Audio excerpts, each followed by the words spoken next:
Welcome back to the Garden Channel, where we explore different plant varieties and their unique qualities. Today we're going to be talking about the Nandina Flirt. Nandina Flirt is a dwarf cultivar of the Nandina plant that was developed by the Southern Living Plant Connection. It was introduced in 2013 and has gained popularity due to its compact size and attractive foliage. Nandina Flirt is a small evergreen shrub that grows up to 2 to 2.5 feet tall and wide. It has a mounding growth habit and produces numerous branches that are adorned with glossy, land-shaped leaves.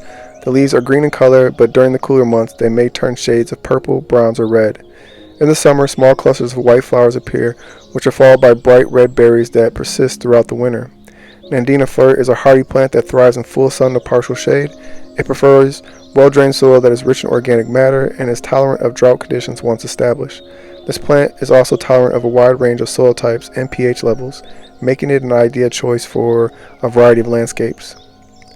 Nandina Flirt is a versatile plant that pairs well with other shrubs and perennials in mixed borders and container gardens. Some companion plants that complement Nandina Flirt include camellia, azalea, and hydrangea. Nandina Flirt is a popular choice for small gardens and landscapes due to its compact size and low maintenance requirements. Its attractive foliage and berries make it a great addition to any landscape design. This plant can also be used as a foundation planting or as border along walkways or garden beds. Additionally, the bright red berries of Nandina Flirt are a valuable food source for birds during the winter months.